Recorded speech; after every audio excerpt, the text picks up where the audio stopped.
Welcome. We have a coach's takeover. We're missing one coach. We're missing a couple, but Coach Hogue, you just saw him in the group coaching segment, so we got him in our thoughts right here. But we have on the screen, we have Coach Dakota, the myth, the great coach. What are we calling you now? The God average Code or Joe. something like that? Nah, that's Dakota, okay. I We think it have is. Dakota. That's the one, Coach Dakota. We have Coach Everyone has their Paul own. in the black shirt there, and we have Coach Jay with us. So welcome. We do a little bit of a round table here. I did prepare a couple of questions, so let's get the feedback from everyone.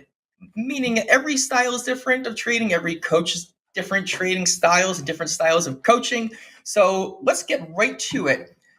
Let's start off with Coach Jay. Sarah, what is your style What's going of on? coaching, your style of trading, your style of coaching? Let's hit those two. We'll go right around the table here.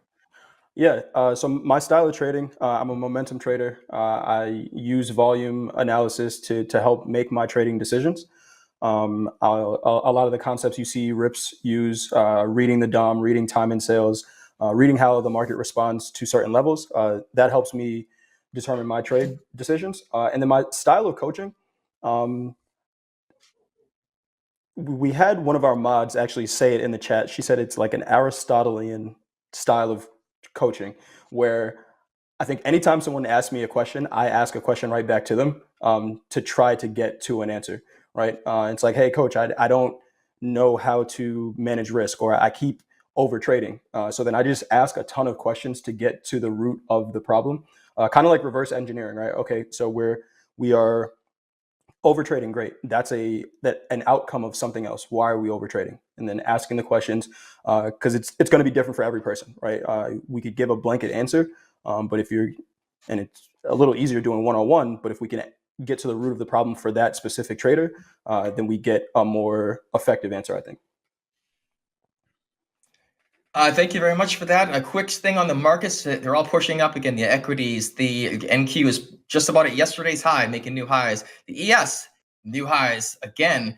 The Russell, because I have it on my screen, is pushing up as well. And the Dow is just about at a new high right now. So even though we're having a couple of coaches questions and answer type thing here, but anybody at any time sees something in the markets, cut me off, cut anybody off, speak up, because we're here for trading, not just the conversation. So if anybody sees something, feel free, jump right in there. We'll stop what we're doing and cut over to your charts and watch the magic happen. Same question for you, Coach Paul. What's your style of trading and style of coaching? I'm a technical trader. I only look at charts, and then I go with the flow. I trade in the general direction of the underlying market. I also trade many different markets. Instead of being a 10-lot trader, or the theme today, a 15-lot trader, I'll spread my risk around. I'll be a 1-lot trader in 10 different or 15 different places, looking for the trade with managed risk. But I'll only take one side of a market, but I look at many different markets. So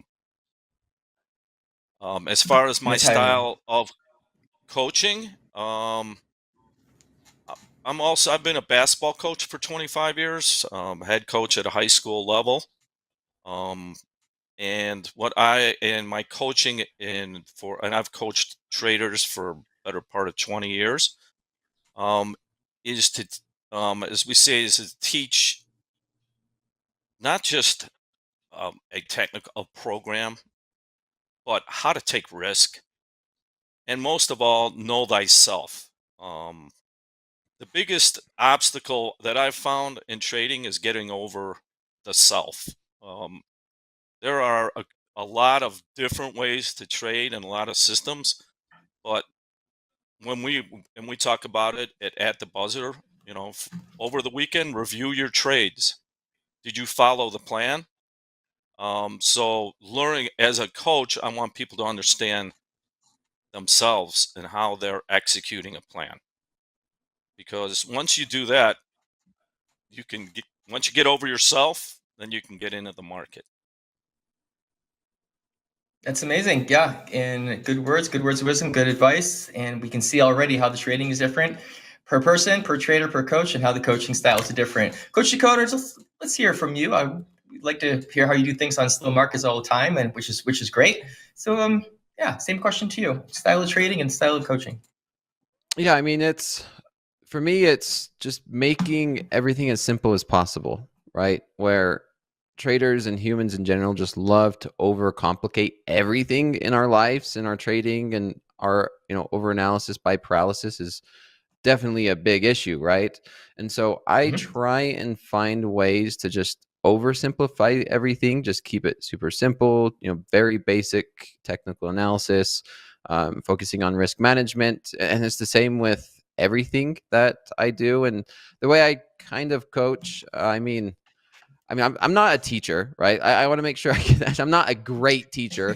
I'm a trader, hopefully being able to share a lot of what I'm doing to everybody and to all of the traders. It's kind of like, let me kind of show you and answer questions the best I can. I'm still relatively young compared to all you guys, but yeah, Hey. hopefully a different perspective, a different outlook, and a style of trading during slow markets.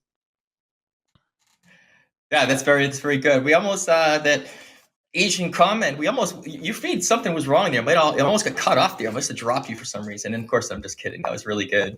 So you can see how everybody is different, and these markets are still pushing up, breaking over the highs yet again. This is really something. As Hoke says, they are resilient. These equities markets, they just do not like to stay down, and we can see that. Dakota, that was a great segue here. So I'm actually going to start with you on this one about being outside of trading. So what do you do that is outside of trading? Could be learning, could be risk, could be some type of activity that has enhanced you inside of trading. That's a good question, Robert. So what do I do Okay, Coach outside Shay. of trading? Yeah, let me. That's an interesting. So what do I do outside of trading that has made me a better trader? Is that Yes. maybe? Yeah. I don't know. I'm human, right? Sometimes I struggle with discipline. I rarely make my bed. I struggle with bad habits. Like I drink energy drinks. I've been trying to stop drinking caffeine. I don't know. To be honest, that's an interesting thing. Maybe trading is my one place where I am really disciplined and I focus and I'm good at, and then everything else I kind of struggle. And if it's maybe poker, I would say if there's anything outside of trading, I think poker, understanding probability, statistics, knowing that you're not going to win every single hand. If you have a bad hand, close it, fold it. So I would say out of everything in my life, outside of I got a college degree, but yeah, playing poker and understanding that is probably helped me the most. If that's a weird way to think about it, but it's true. Not really. It's a great answer. Get a little while to get there, but that is a great answer because it exercises those neurons and it gets you thinking differently, gets you managing your risks, gets you to understand the probabilities a little more. And I believe that is relatable. So that's good. Coach Jay, same thing to you. Just what do you do outside of trading that you found that enhances you within trading? Yeah, I think I'd agree. I agree with Dakota. I'm not the most disciplined person outside, other aspects in my life, but I think coaching, right, and coaching basketball helps me.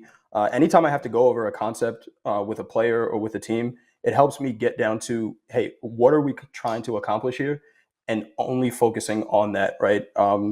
And with coaching a basketball game, you get in the heat of a game. There's a lot of things going on. You want to try to slow things down as much as possible. So anytime I think of trading, I think I try to think the same way, right? How can I slow this down to just get to a specific answer that I'm looking for? And that helps. But outside of that, yeah, my car needs a car wash. There's a bunch of shoes in the trunk and all these other things. I don't think I'm very disciplined outside of that, to be honest. Car needs a car wash, but yeah, I bet your trading desk is clean of all things other than your trading journal, right? It's There's like 6 different trading journals here. There's one over here. This yeah. beautiful. That's the way it goes. Coach Right. Paul, you do coaching outside as well. Did you? I'm going to leave the floor open. You know, your own words. What do you do Well, outside of coaching? Outside of trading that enhances you inside of trading. I also coach basketball. And lately, outside of it, I've been studying psychology a lot, and especially decision making. If, you know, we when you get experience trading, you understand how to take risk. That's why I love Coach Dakota talking about poker, because trading is much more like poker than it is chess. It's how do you make decisions under pressure? And we see this a lot when we work with traders who have just passed their combine and now they're in an FXA. It's a different psychology. So learning and teaching, like in basketball, there's the practice all-star, and then there's the gamer, the scorer that you need on a team. If you don't have one, it's going to be hard to win. So making decisions under pressure is a lot different than making decisions when you just look at something and you don't have skin in the game. It changes your structure in your heartbeats, and you have to learn how to detach from that. So lately, I've spent a lot of time actually in finding poker players, great poker players have that. It's the same type of mindset you need to be a good trader. Agreed. Yeah, and I'm in full agreement with all of those. Not that I need to agree with them, but I am in full agreement with those. So let's talk trading for a moment. Anybody takes trades today, and if so, what did you take? And let's talk through it. Yeah, so I took a few. I'm sitting at, I think, negative 150 on the day in an XFA. I took a couple of trades in lean hogs, looking for a breakout that we ultimately did not get. Took a trade in NASDAQ that covered some of those losses. And yeah, that's about it for me. Try to be pretty patient today. Coach Paul? Actually, a few. I was also trading hogs, tried to buy them, lost a little bit, lost like $200. Bought micro Bitcoin last night, and I'm up a little bit, a couple $100 on that. By the way, I love micro Bitcoin. It's for new traders. It's a great place to learn how to trade without having to risk your whole account. I agree. And a Japanese yen was my best trade today. I sold it last night. Picked up about 20 ticks, which is about $250. And got out of a long-term crude. Oh, and sold natural gas. So I'm up about 500 on a day on many different trades, and they weren't That's all beautiful. winners. One lot in They 10 were different not markets. all winners. One lot You in said 10 that different before. markets. Yeah, you said that before. You're gonna not throw 10 out. You're gonna do one in or two, whatever it is, in different instruments. That's great. Before I go to Dakota, can you let us know which instrument it is? The letters for the hog you're trading, please. It HE. depends on the platform. HE is it's on CQ. I use CQG. Mm-hmm. We can trade that in Topstep Yeah. too. Just wanted to get that out there too, You can? just to be sure that All right. traders don't. Yeah. Yeah. Oh, There We can was do that. one in Dakota, cattle. I didn't. any trades? What's you said Dakota, right? Yeah, I was letting Paul finish up, and he was going to say one more trade he took, and then we'll go Oh over to you, yeah. Dakota. One I didn't take was the cattle, which was probably the best trade of the day. So, Yep. sometimes you don't pull the trigger. That's all. Dakota, any trades today? Yeah, well, you guys seen my long NASDAQ earlier. I did get in a short maybe like 30 minutes ago. I took a loss on that one. And now I'm going to bang my head up against the wall. And I'm looking at taking a short right here on the NASDAQ at 18,470s. See if we could break down and maybe test the 30s again. But I'll keep you guys updated as it goes through. I don't think I'm sharing my charts, so it'll take me a minute to go through and log in and share my charts. How about last night? I You got talked the about the one you Nasdaq up here. just took, but you talked about the one that you just took, Dakota. But we know your day starts the day before. Anything you do last night? Let me think. I had a long Nikkei trade last night that I had run overnight. It hit my take profit. I was just bought as soon as the Asian session kind of opened. Everybody who was joining my slow markets class seen it live. I think I took that trade live in front of everybody. So if you guys missed it, just rewatch that slow markets class from yesterday or last night, and you could go over it. It worked out pretty well. It's excellent. We had nothing but good things about the slow markets, and you're absolutely killing it. And congratulations on the #1 first trader live over 100,000, a 6K that's here. This is congratulations. You are doing fabulous. Everybody's following your footsteps and watching, keeping a close eye on. Just have to do that quick shout out. I got one more question for you, and then I got a little sidebar we're going to take care of here. So let's start with Coach Paul this time. Because you said you took a couple of losses. So how do you handle a loss? I to handle the loss before I get into a trade, I frame out the risk, and I accept that risk, and I put the stop in. I don't always have to get hit on a stop. Some new structure, like if I'm using VWAP to get in and it's above VWAP and it closes below it for any reason, I'll get out earlier. But I use a cold stop, and it's a percentage of my portfolio, and it's a small percentage. So once I have defined that risk, I want to take the trade, I put the stop in. When you do that, you can trade more confidently. Today, actually, I didn't get hit on any stops. The market fluctuated, and I got out earlier and took a smaller loss than my first intention. So losses, it goes back to Tom Hugard. The best loser wins this game. We'll go back to poker or blackjack. The great traders like Edward Thorpe, if you've never heard of him, was one of the greatest fund managers of all time. Also a mathematician from MIT. Started off as a blackjack player. Hull of Hull Capital was a blackjack player who came to Chicago and used the same mindset at the SIBO and sold in 2000 he sold it to Goldman Sachs for 600 million. So why I bring that up is that they all come down to risk management, sizing up your bets before you put the trade on. It's a big difference when you can get to that and you know that you can be in control. So today, I'll always frame before I decide, I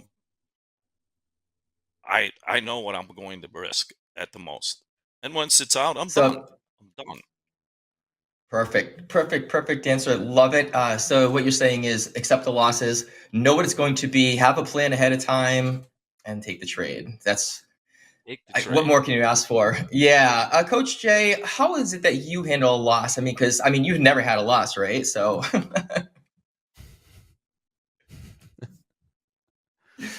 you're on mute, Coach Jay, and I was making funny that you never had a loss, which we all know is not true. So how do you handle the losses when you get I lost them? my voice. Yeah. So when I have a loss, I like to speak out my trades. It's the way I started trade journaling a long time ago, by recording my same way you see your favorite streamers do it, right? Recording your trades while you're taking them and speaking them out. I found that when I do that, normally I'm usually taking trades that I'm okay with. But then it's about having a conversation, right? Trading is a very solo thing that we do here. So speaking it out loud helps me identify what happened, right? Like Coach Paul said, I'm going to establish the risk before I take the trade, so I know how much I'm okay with losing.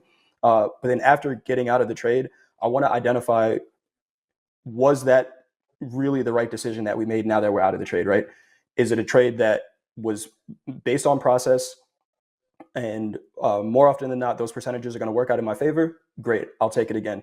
If it was a trade that is against process and I wasn't okay with it from the beginning, then I need to take a step back, right? And it's, for me, it's having that conversation actively in a trade, right? I want to realize as much in real time as I can, am I okay with this decision or not? Way to go, way to go. Being comfortable with decision, how it plays out, whichever way it plays out, and being ready for it. It's the name of the game. Coach Dakota, how do you handle a loss? Now we're going to take a little sidebar here and look at the markets. I lose a lot more than everyone else. Sometimes I run into some great trading for a week, like I have been.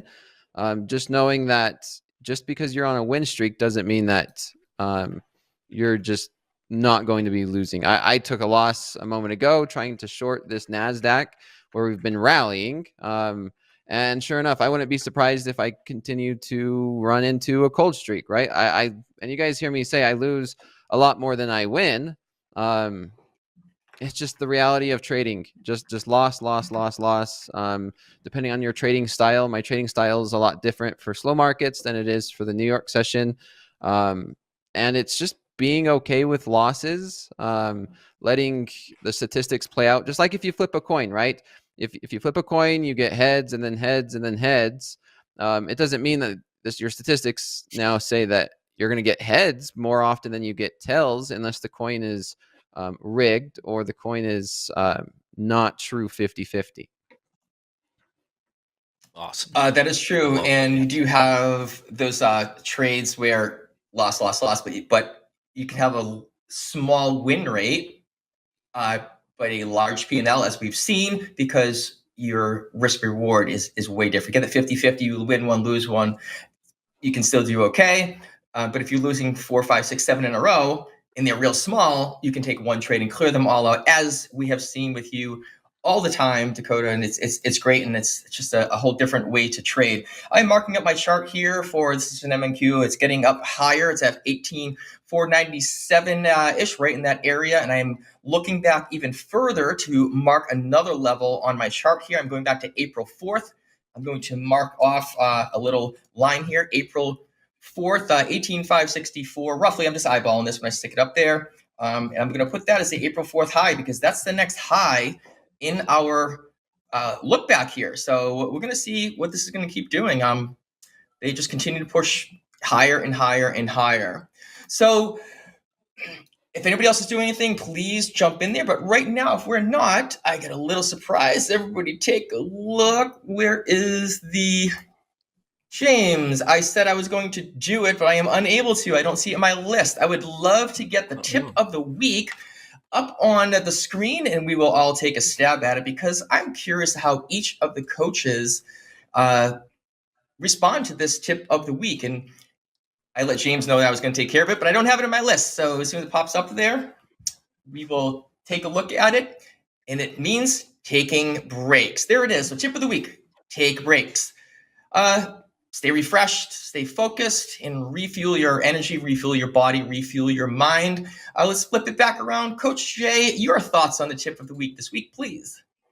Yeah, I think it's important. Am I on mute, or can you guys hear me? Gotcha. You're good. Gotcha. Okay. All right. Cool. I think it's extremely important. I took a break right before this segment. Actually, the way I did it, it's raining here in New York. I got a 60-pound bulldog. Went upstairs and just played with the dog for a half an hour.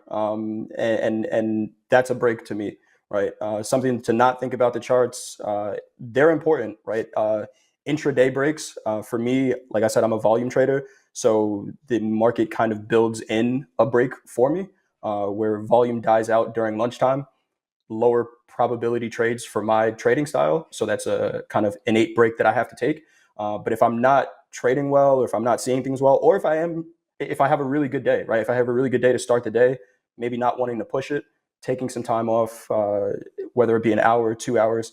I recommend traders do it all the time. I see traders in Discord sometimes say they don't have a great morning. and then you try to force your way out of a negative day, more often than not, those people that walk away and then come back and trade the afternoon session are the ones that are able to recover the losses, right? If you sit there at your desk trying to make money, more likely not going to happen. Important to take that break. Well said, well said. I heard an order filled. Who the heck was that? That was me. I took a loss on this short I just tried to get into. So there's a good, maybe I should take a break, right? Talking about it. I'm just so tempted Yeah. to short this, but Oh Yeah. no, keep flipping that coin. yeah, I It's think I'm 50-50. just gonna take a break and be done for this on this account. Yeah, So, I think that's a good idea. We'll see. This is a crazy market. We've rallied. I just took 2 losses trying to short this market. Close it out. I'm gonna take that break. Closing it out, are you actually taking the break of locking it out, or are you just taking the break and stepping away? Of course, after you're done with this wonderful coaches roundtable session. Yeah, unfortunately, I'm not on Topstep X 100%, so I can't just like lock it out. Soon I will be on Topstep X, and then I'll be able to lock it out. But yeah, not yet. Okay, but you do have the discipline for it, as we've all seen. So let's hit you up with this one, that tip of the week. Right? Oh, what about Coach Paul? I should have referenced that. Coach Paul. Taking a break, absolutely. What is a break, though? And what is it to be focused, to stay focused? So what I'll do, I use a half-hour bar, and then I have my stop in, and then I will go do something else, practice my golf swing. I'm a amateur guitar player. Sometimes I just go play guitar, then buzzer rings, and then I go check the market. If I get stopped out, is it still working? Is there a new opportunity? I'll scan it and then walk away. Do something else, so I can remain. One of the things in trading, if you stay looking at every tick, you absorb a Drive you lot crazy. of anxiety, and anxiety is the root of all problems. It's like, if once you're solid as a trader, you know your risk. I mean, it removes a lot of that anxiety. Taking a break, being focused is the difference between being just observing. Can you just observe the market on a neutral, even if you have a position? Can you, so I'll walk away, or I'll review the daily chart sometimes. What's going on there is a key level that I'm not seeing. Like today, when I was doing that, I found out on mine, the daily 50-day moving average is 51.75. And that encouraged me to, I bought some more calls against my puts. I was focused, instead of being focused just on one section in the market, looking at different things. And that really helped me, where instead of looking at every little, like the 1 minute chart, I just go in, do something else, come back, and then the half hour go back to check the markets, and that helps me stay focused, where I'm just observing without judging. Mm-hmm. So That's a good that's way a to big put it. part Just of it. yeah, that's a great way to put it. Observing without judging, and working the markets the way that it fits your style and your personality. You're a nice, cool cat. It's like, what's a 1 minute chart to you that you can do in and out of? It's not the style where some like rips is that's the style, is how they work. So that's great, and I love the feedback that we're getting from everybody here. Any other comments on that? I'd like to move on and take a quick look again at the markets, because they are still pushing up. Nice. Again, new highs on it. I'm going to run through them real quick. I have The NQ, I'm doing it. This is that micro challenge that we're all doing our own discipline on. I have not traded in this today because I have not been on air. I'm not going to do it now. We're still pushing up, breaking over 18,500. Somebody asked me about the April 4th high. I eyeballed it on my chart, but let me get you a more accurate number here just because we want to have some more accuracy. This is the candle back on April 4th. And the high of that candle was 18,568, if I can see it, 18,568. So that's just something I marked off on my chart. Let's take a look at the ES because it's the one we look at, and we'll switch over to the others as well. This is Topstep X. I'm just selecting my panel and making a maximize. We're currently trading around 52, 55-ish.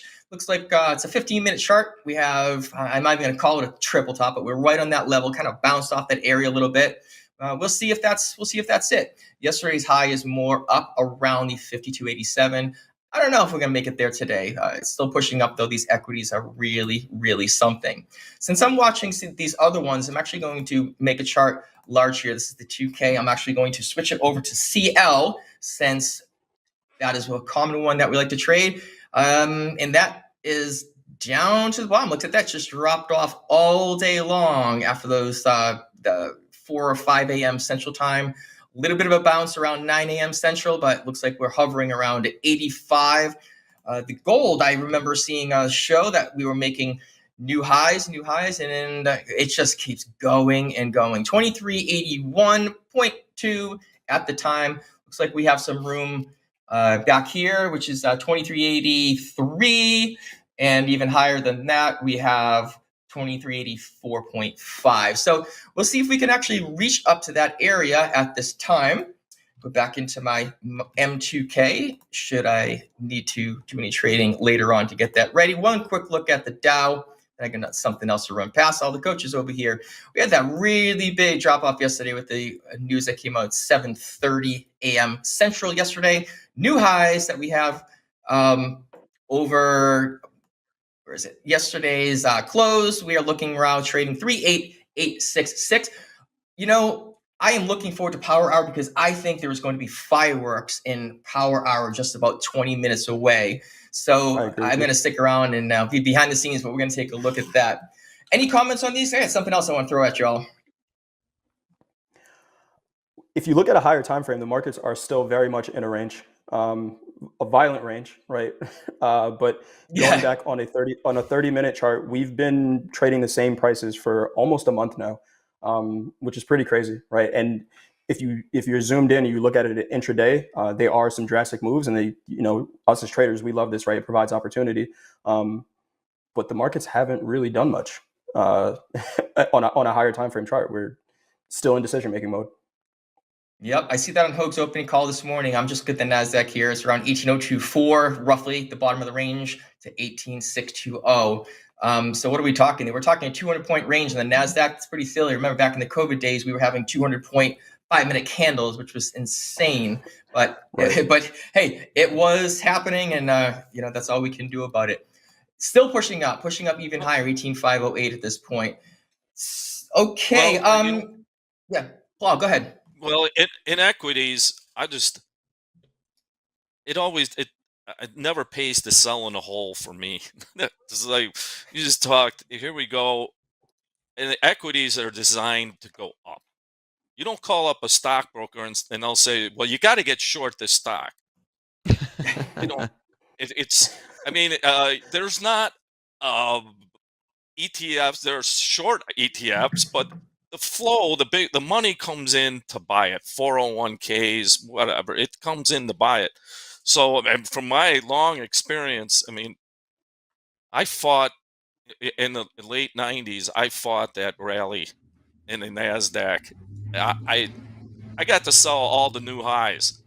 The problem was there was newer highs, and it just killed me. Until when it did break, I wasn't around. So why I bring that up, being a long only person, like permabull, pays off in the long term.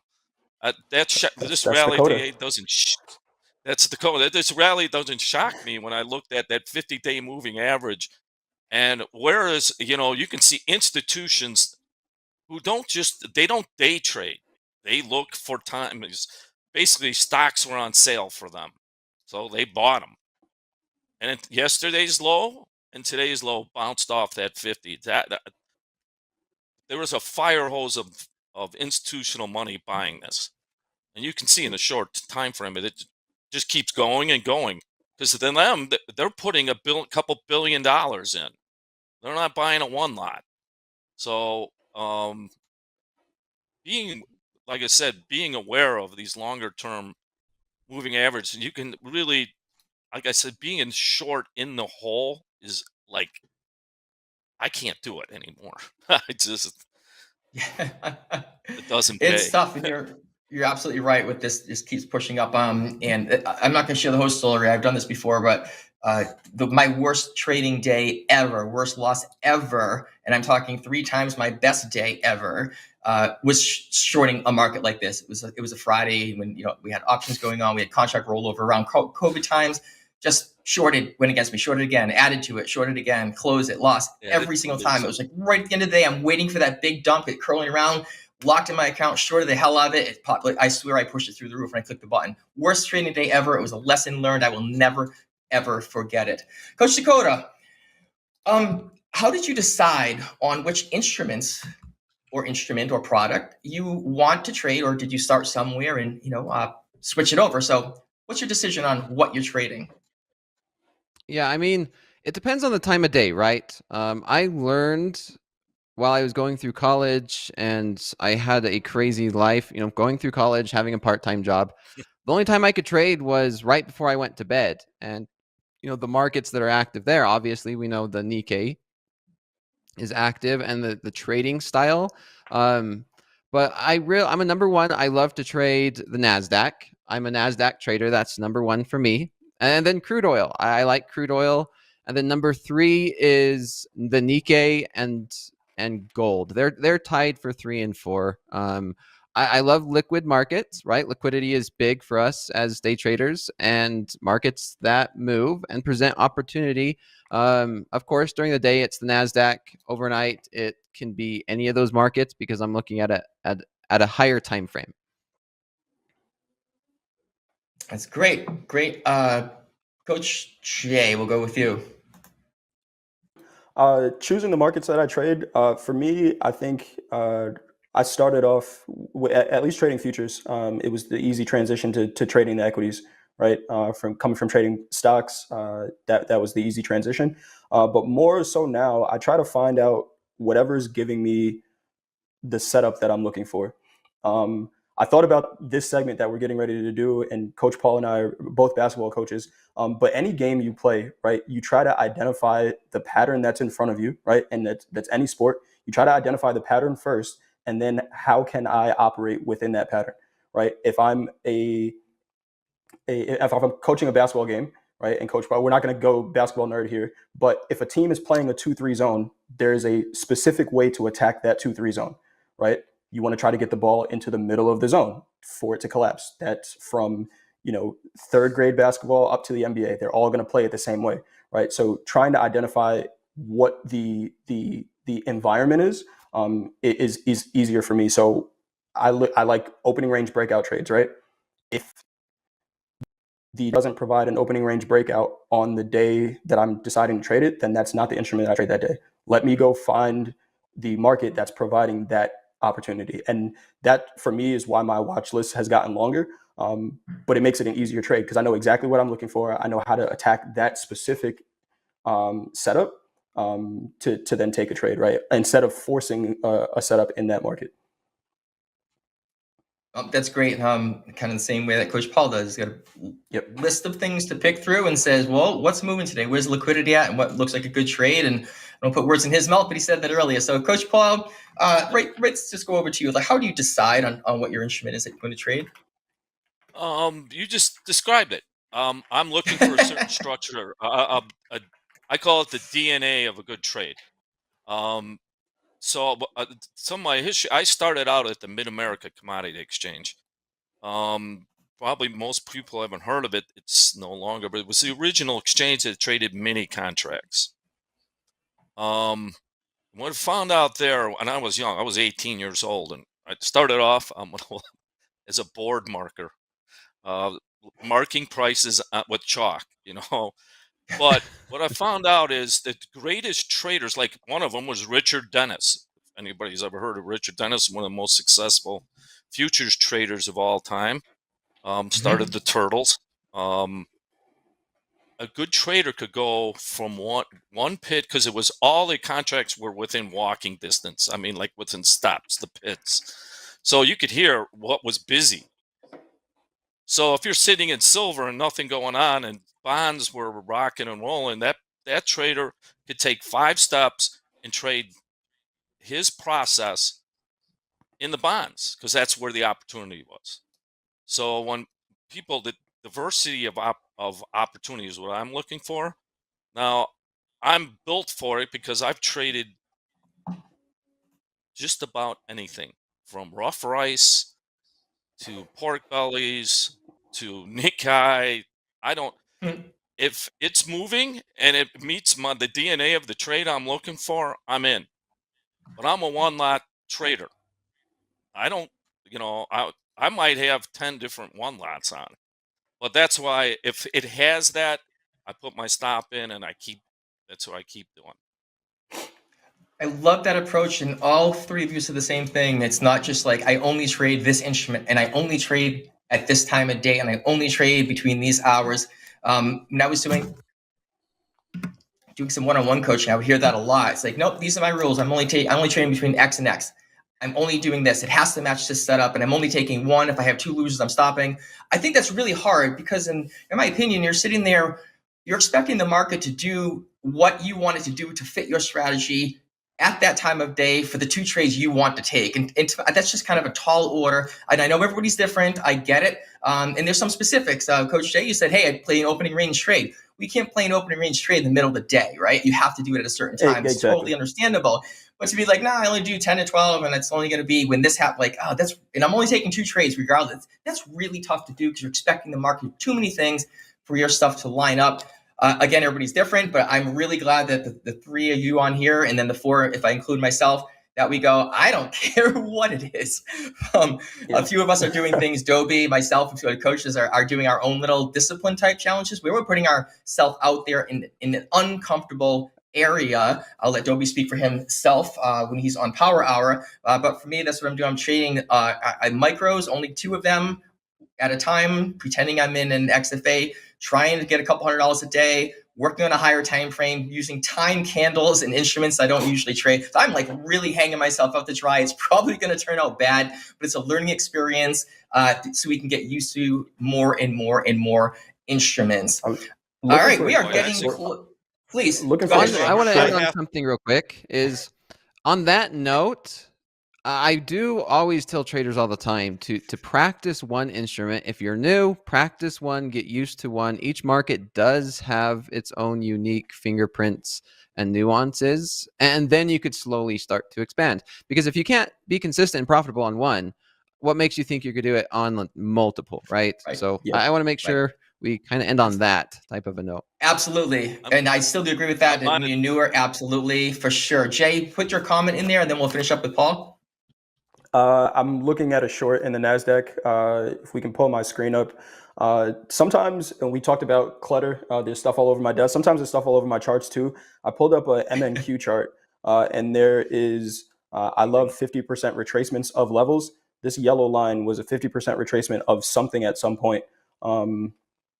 Right around 515, we pushed up into it and didn't hit it. That should have been the short right there. I should have taken it. So if we push back up to that level and I don't see buying, I'm going to go ahead and take a short there, right around 515. But awesome. Let us know if you jump in there. Paul, a comment on what you just talked about, and then we got something else for you.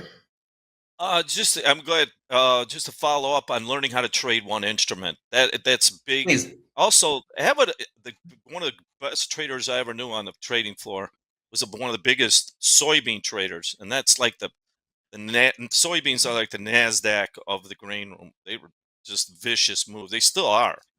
But I'm like, wow. He goes, no, I didn't start here. I started in oats. He goes, it was a market that I could survive and learn my craft. When I learned that, I went to a corn, which is a little more. The oats was like $100 range. So learning your craft, everybody wants to trade the big mini NASDAQ, and then you get experience. You can't be wrong. And if you can't be wrong, you don't want to trade. Because that's gambling. Try micros. Like you said, try the micros, the micro Bitcoin, or even places like the Japanese yen. Those markets move, and you can learn how to trade without having to worry about every 5-minute candle. I can't say that enough. Yeah, that's great. I'm glad you threw that in there at the end. It's something we all needed to hear. Also, I get another little side bit for you, and then we're going to close up here pretty soon. Get ready for Power Hour. It is going to be a good one. So I'm going to grab one coach. So let's start with Coach Jay this time. And Coach Jay, you get to ask any other coach any question you want, and we will be brief on this, just to make sure we have enough time. So, Coach Jay, pick your coach, pick your question. Muted. Your question is, where's the mute button, right? I got a case of the hoax today. I keep muting myself. I said I'm gonna ask Coach Dakota, can I borrow $1? The usual bet. Out of the 11,000 you made this today. No, I don't know that I guess Coach Dakota. So a couple of months ago we talked about exactly what you're doing right now. How has this experience, right, trading in front of a group of people, how has that changed your trading for the better or the worse? Right. If I had to do something similar. Yeah. So how has my trading in front of an audience affected the way I trade? Is that what? Yeah. I think there's an aspect to it of pressure, right? Where there's a lot of pressure when you have a bunch of eyes on you, and then if you do bad, guess what? I'm going to be on shoulder tap with Mick. Shout out, shoulder taps. Everything I do in the market is just very magnified, for example, and that has been tough. I mean, trading is already hard, and we all know that. This just makes it much harder, and I wanted to push myself, test myself. For example, I'm short the NASDAQ, and I was shorting the NASDAQ going up, and I'm taking loss. I'm sure I'm going to hear about it tomorrow. MP was in the chat. You guys could probably see my account right now, my live account. I'm short the NASDAQ a bigger amount than a lot of traders like to be. I wish I could show my charts. And this would probably make you guys sick. I'm short the NASDAQ 27 contracts in my live account. Price? And 18,495 and 3/4. And I like the short up here, to be honest. It's really not do. about the dollar amount. It's about the ticks and scaling in and scaling out. As we're starting to sell off, I'm just hitting buy at bid. And so far I'm up about 10,000 on this trade. So great trade, dude. Yeah. To that aspect, like there's a lot of pressure when it comes to this. It's not for the faint of heart, guys. It really isn't. Hey, there's some a of lot on a trader. Some of our favorite high performers, they perform under pressure. You are, yeah. I have nothing to say. Great trade, Dakota. Focus on your trade, man. Great trade, you guys are good. I have it's just following my system. It's easy. I'm not stressing about it. It's tough to follow a system because everybody thinks about the dollar amount. And in my slow markets class, we go over it all the time. It's not about the dollar amount. It's about following the process and trying to scale versus copy trading against a bunch of accounts. Weekly kickoff high rides again. Hogue, is that your weekly kickoff high? It's up there. I'm going to... Can I share my screen? Let's see. I think I got it. I want to show everybody this. Maybe. Yeah, if you grab it in there, if you're able to. I know it was trying to get in there, and if he's got it. There we go.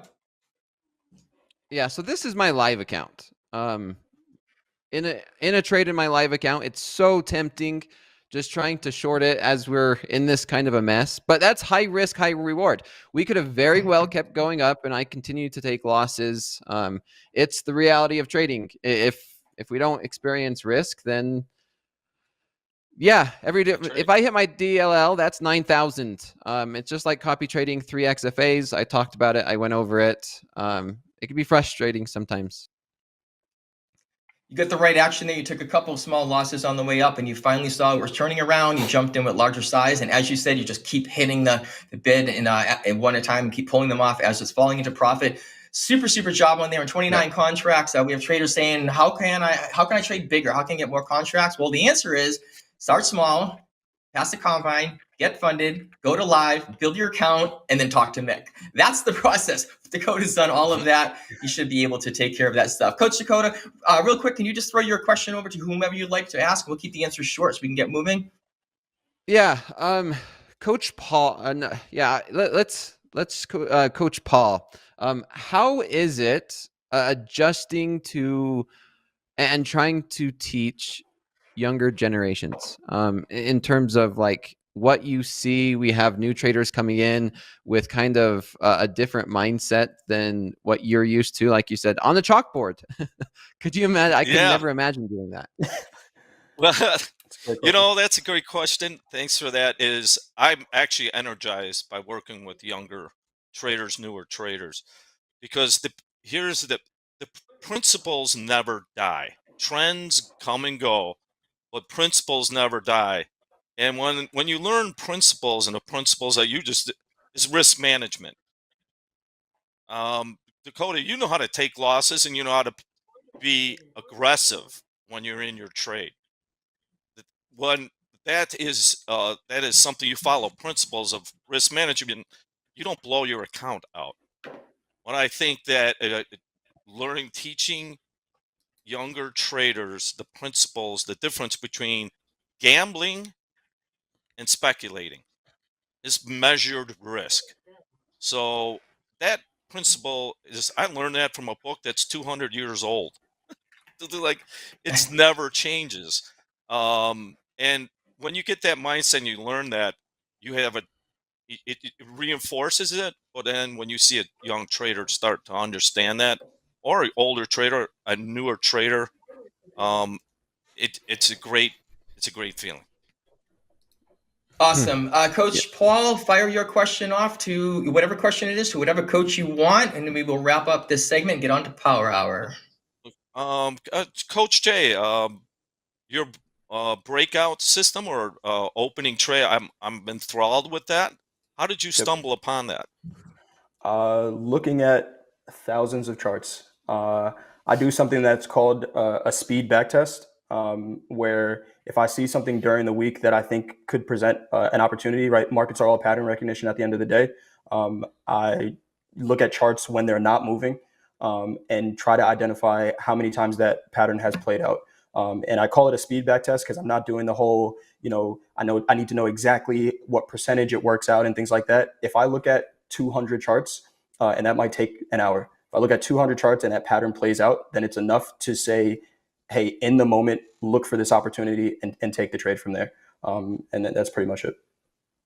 Awesome. Thank you for everyone. We are just about out of time. Appreciate all the coaches here, everyone. We have the rooms in Discord. Please go over there. You can chat with each one all together. Pick your poison. We all do things a little different. We all look at the market a little different. We all coach a little different. And it's all free to you. Jump into Discord. We will keep this going. Keeping the energy up. We have Andre coming over in the driver's seat for this, what should be fireworks in this Power Hour. We have Joby here. See what he's going to pull out of his hat this time. Doing really good on his accounts, by the way. Deanna is going to be joining us for a nice rounded mix of what everybody's doing. And we do have a guest coming on at 2:30 Central Time. I will leave that to the crew to discuss. We will see you next time. Thanks for being here.